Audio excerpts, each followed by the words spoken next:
This is the BMW iX3, BMW's second fully electric car, but this one is based on an internal combustion engine rather than born electric. And not all i models have to be electric, which makes it a bit complicated, and I'll explain everything later, so you may want to stick around.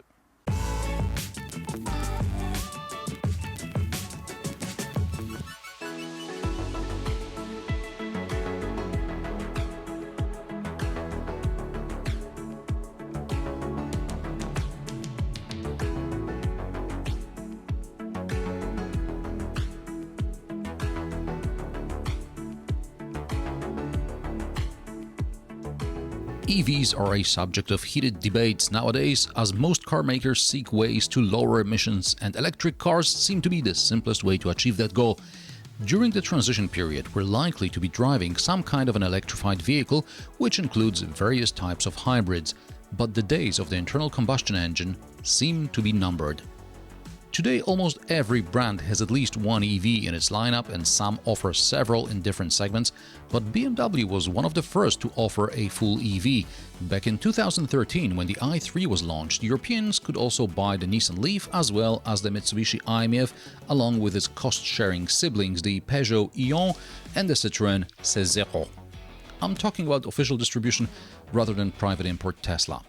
One could argue the Opel Ampera should also be on the list, since the BMW i3 was also offered with a petrol range extender, giving it enough extra range to get to the nearest electric socket. However, the BMW i3 had well over 100 km real-life range, whereas on a good day the Ampera achieved 50 km before the generator kicked in.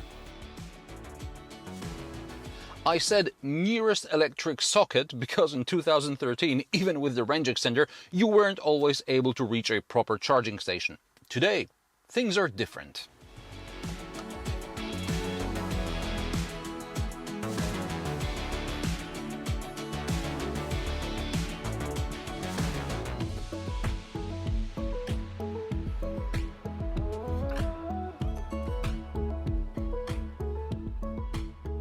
According to the Automotive News Europe, at the end of 2020, there were some 225,000 public chargers in the EU. That's not bad, but experts say by 2024 the EU will need about 1 million charging points. The quality of the infrastructure, or to put it bluntly, charging speed, leaves a lot to be desired. Cars like the BMW iX3, the Mercedes-Benz EQC, the Audi e-tron, VW's ID3 and ID4, the Hyundai Ioniq 5, the Kia EV6 have 60 to 80 kilowatt-hour batteries and can charge between 100 and 200 kilowatts per hour. And there are some chargers allowing this type of fast charging, and most of the time you don't even need them. Today you're buying an EV for short and medium distance driving rather than for GT duty. I know Tesla fanboys can cross Europe in no time, and they will tell you your loud diesel and inefficient petrol is killing the baby seals. However, on the planet I have a mortgage and I need one car that can do it all. An EV may not be on top of your preferred means of transport list. With this long introduction out of the way, let's talk iX3. It's basically an X3 with an electric drivetrain. BMW simply chucked the engine and the shaft out, stuck an electric motor in the back and some batteries in the floor, and left a huge empty space under the bonnet. It's a shame they didn't add a frunk to store charging cables. With the current state of infrastructure, I'm of the opinion you need to have your 230 volt and Type 2 cables with you at all times. There are charging points where you need to bring your own Type 2 cable, and sometimes you may not even get to a charging point, which is where you have to look for a friendly person who can give you some juice from their home socket. Really? Do I carry a jerry can with me everywhere I go? Well, if I were driving across a desert, I'd get a jerry can of fuel, and today driving EVs off the main transport corridors can be like driving across a desert. So what's wrong with cables in the boot? You know, sometimes I carry, luggage, and I don't want to take everything out to get to the underfloor storage to the cables.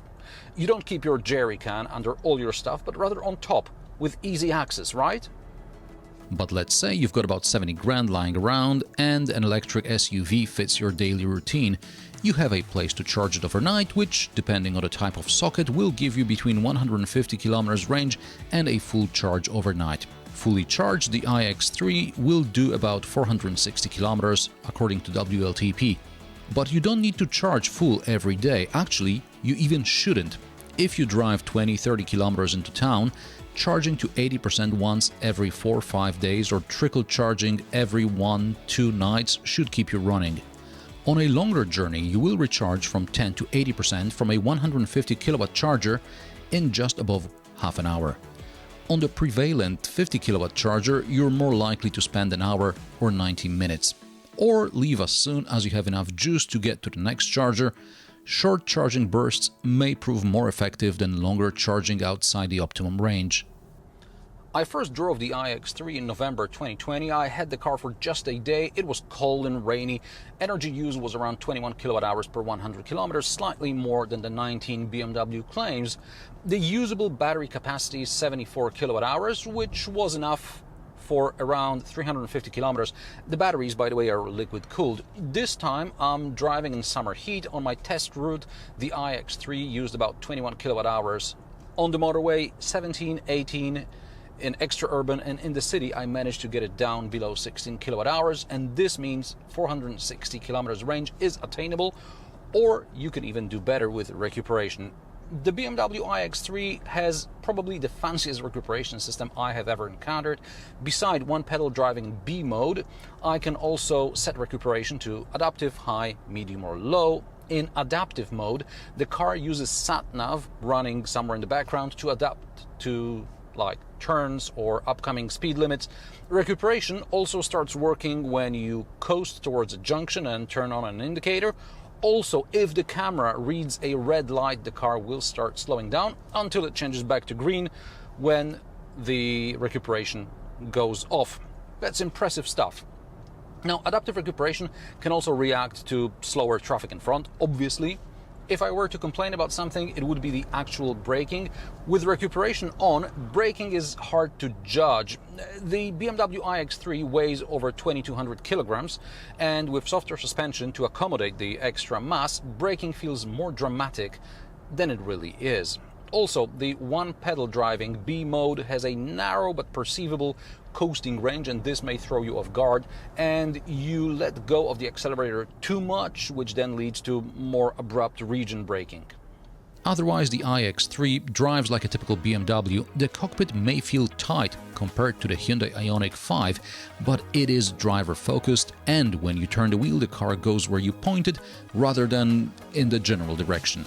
With traction control off, you can even get sideways on a slippery surface. It's going to be short but sufficiently spectacular. Unfortunately, it's not raining today, so you'll have to take my word for it. Apart from the fact that the car dives upon heavy braking, the suspension is well tuned and you don't feel extra mass in the corners. Also, uneven surface is not a problem for the electric BMW. Soundproofing is also good, which is important in EVs, where there is no engine noise to mask some of the sounds coming from the outside or general noise, harshness and vibration. Speaking of engine sound, in sport mode, the BMW iX3 plays a sound from the speakers. And while we're on the subject of drive modes, the car starts in Eco Pro. There is also comfort and sport mode.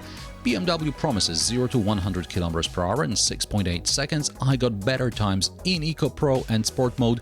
Surprisingly enough, I got better results in Eco Pro than in Sport. It was the same during my autumn first drive. The BMW iX3 feels quicker than it really is. Not that it's a slouch, but acceleration is so powerful that I wouldn't mind all-wheel drive, which the i3 doesn't have, at least for now, because this empty void under the bonnet looks like it's waiting to be filled. The iX3 has 286 horsepower and 400 Nm of torque, and of course, it's available instantly. The car can tow up to 750 kilograms and wade in water up to 50 centimeters deep without all-wheel drive. I'd exercise caution towing and especially driving through deeper puddles.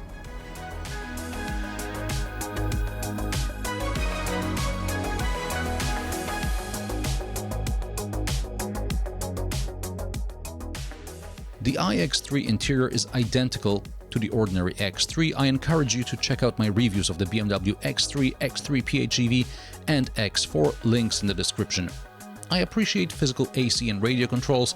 All other settings are on the touch infotainment display. They are logically grouped.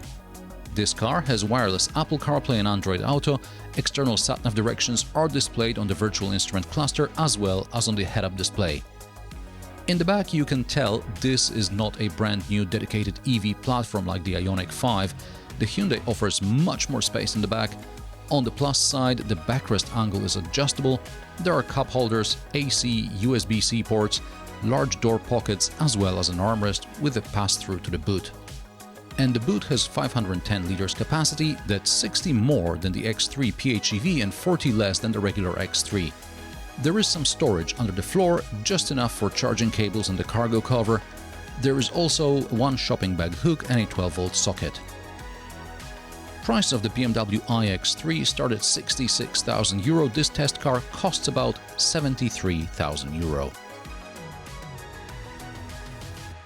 The BMW EV strategy and naming scheme is confusing. The BMW i sub-brand was supposed to be all about PHEVs, but the i8 hybrid drivetrain is called e-drive and the i3 is an EV. Hence, BMW started calling its more powerful PHEVs not just E but also i-performance, while EVs kept the letter I. However, on the one hand, you have bespoke i3, which was born electric, and on the other hand, you have the X3-based iX3, and coming out as we speak is the i4, which has a lot in common with the 4 Series Grand Coupe, and the iX SUV, which is about the size of the X5 but looks nothing like it. Is that more or less clear now? And how do you like the BMW iX3? Let me know in the comment section below. If you like my sarcastic, down-to-earth and possibly mildly amusing car reviews, join me every Friday at 3 p.m. Central European Time, and don't forget to subscribe and like this video, as it helps me with the YouTube algorithm. Thanks for watching, and I will see you in the next one.